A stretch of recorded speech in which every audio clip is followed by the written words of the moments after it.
4.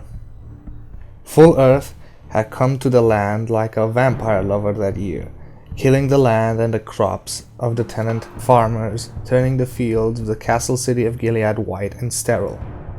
In the west, some miles distant and near the borders that were the end of the civilized world, fighting had already begun. All reports were bad, and all of them paled to insignificance before the heat that rested over the place of the center. Cattle lolled empty-eyed in the pens of the stockyards.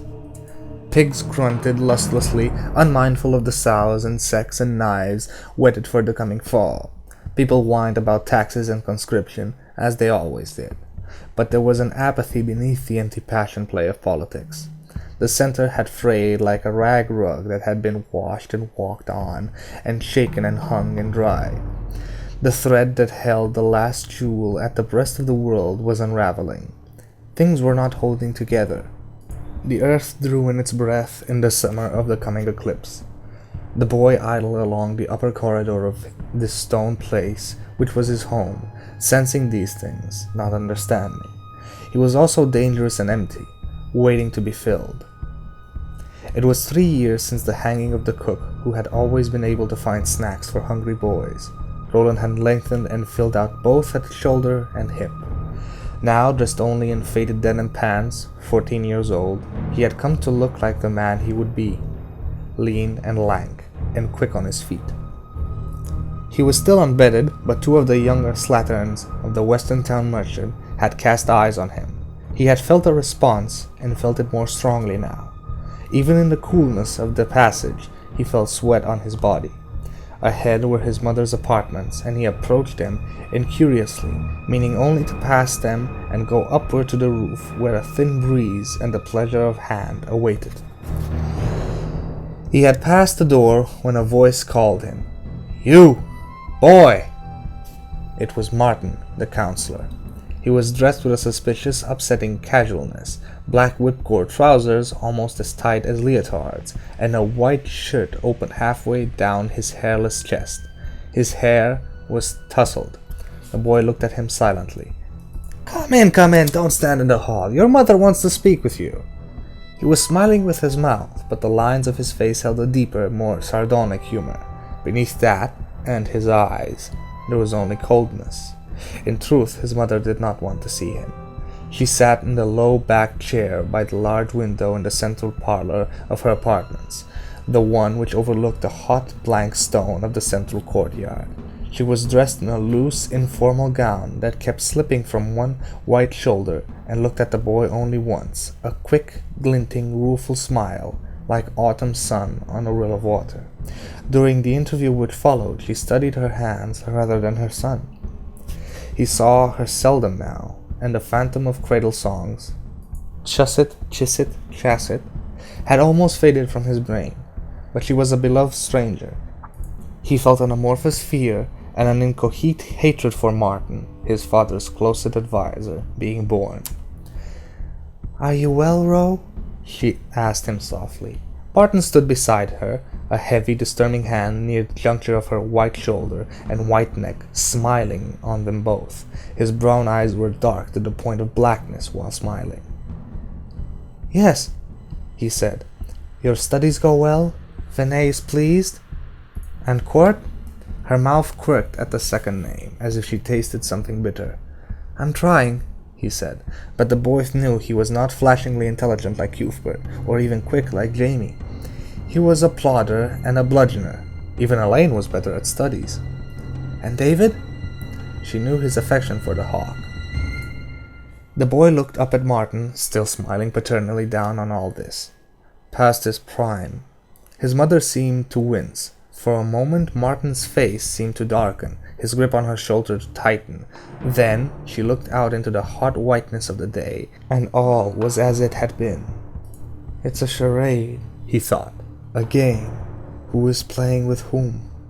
"You have a cut on your forehead," Martin said, still smiling and pointing a negligent finger at the mark of Court's latest "Thank you for this instructive day" bashing. "Are you going to be a fighter like your father, or are you just slow?" This time she did wince. "Both," the boy said. He looked steadily at Martin and smiled painfully. Even in here, it was very hot.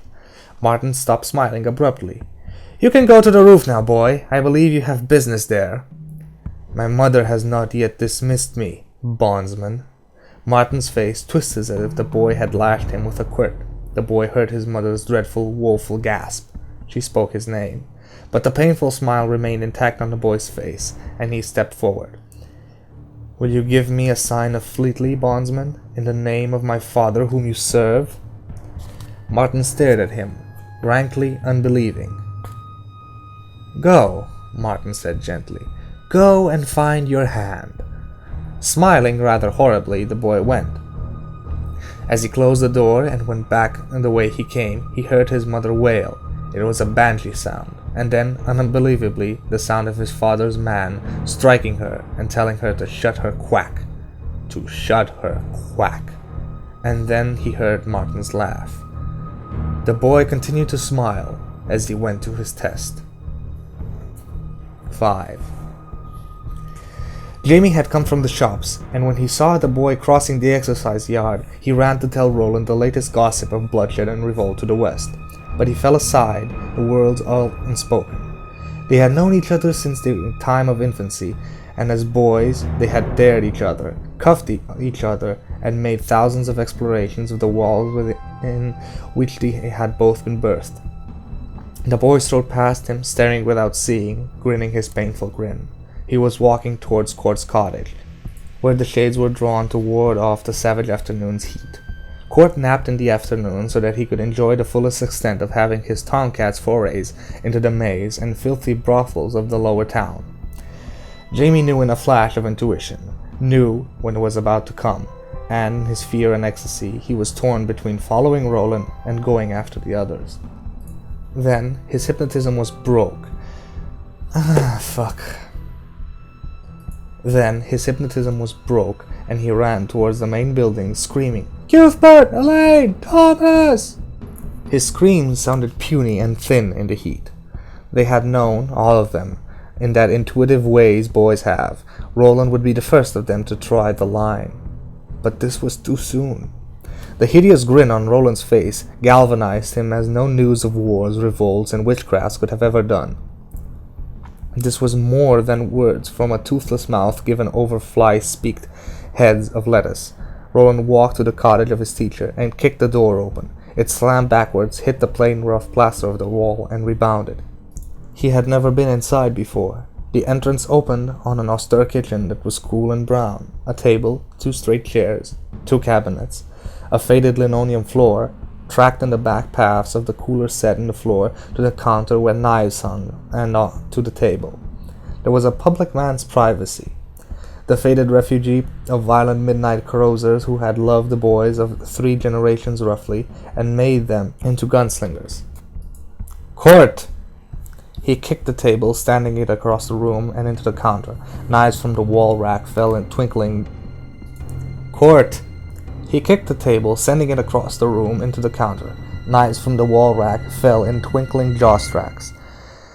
There was a thicking stirring in the other room, a half-sleep clearing of the throat. The boy did not enter, knowing it was a sham, knowing that Court had awakened immediately in the cottage other room, and stood with one glittering eye beside the door, waiting to break the intruder's unwary neck. "Court! I want you, bondsman!" Now he spoke in the high speech, and Court swung the door open. He was dressed in thin underwear shorts, a squat man with both legs, runneled with scars from top to toe, thick with twists of muscle. There was a round, bulging belly. The boy knew from experience that it was spring steel. The one good eye glared at him from the bashed and dented, hairless head. The boy saluted formally. "Teach me no more, bondsman. Today I teach you." "You're an early puler," Court said casually, but he also spoke in a high speech. 2 years early at the very best. I should judge. I will ask you only once. Will you cry off?" The boy only smiled his hideous, painful smile. For Court, who had seen the smile on a score of bloodied, scarlet-skied fields of honor and dishonor, it was answer enough, perhaps the only answer he would ever have believed. "It's too bad," the teacher said absently. You could have been my most promising pupil. The best in 24 years, I should say. It will be sad to see you broken and set upon a blind path, but the world has moved on. Bad times are on horseback." The boy still did not speak, and would have been incapable of any coherent explanation had it been required, but for the first time the awful smile softened a little. "Still, there is the line of blood," Cord said. "Revolt in witchcraft to the west or no, I am your bondsman, boy. I recognize your command and bow to it, if never again, with all my heart." And Cord, who had cuffed him, kicked him, bled him, cursed him, made mock of him, and called him the very eye of syphilis, bent down to one knee and bowed his head. The boy touched the leathery, vulnerable flesh of his neck with wonder. "Rise, bondsman, in love." Cord stood slowly, and there might have been pain behind that impassive mask of reamed features. "This is a waste. Cry off, you foolish boy. I break my own oath. Cry off and wait." The boy said nothing. "Very well. If you say so, let it be so." Cord's voice became dry and businesslike. "1 hour, and the weapon of your choice." "You will bring your stick?" "I always have." "How many sticks have been taken away from you, Cord?" Which was tantamount to asking, "How many boys have you entered the square yard beyond the great hall and returned as Gunslinger's apprentices?" "No stick will be taken from me today," Cord said slowly. "I regret it. There is only the once, boy. The penalty for over-eagerness is the same as the penalty for unworthiness. Can you not wait?" The boy recalled Martin standing over him, the smile, and the sound of the blow from behind the closed door. "No." "Very well. What weapon do you choose?" The boy said nothing. Cord smiled, showed a jagged ring of teeth. "Wise enough to begin." "In an hour. You realize you will in all probability never see your father, your mother, or your car babies again." "I know what exile means," Roland said. "Go now and meditate your father's face. Much good it'll do you." The boy went without looking back. Thank you guys for sitting through another part of Majin reading. Don't worry, it's not over for today. We'll actually be uploading the rest of Cord's battle with Roland in a later video, maybe in a couple of minutes. So if you've finished watching this and reading along, by now you should already have the second part of today's video uploaded. Why am I splitting it into 2 parts? Because I think it actually is easier for people to follow on YouTube in multiple parts. It's easier to stop when you want, and it's easier to pick up if you want to stop, if it's broken down into smaller parts. So once again, thank you for listening, and look out for a second part later on. Long days and pleasant nights to you.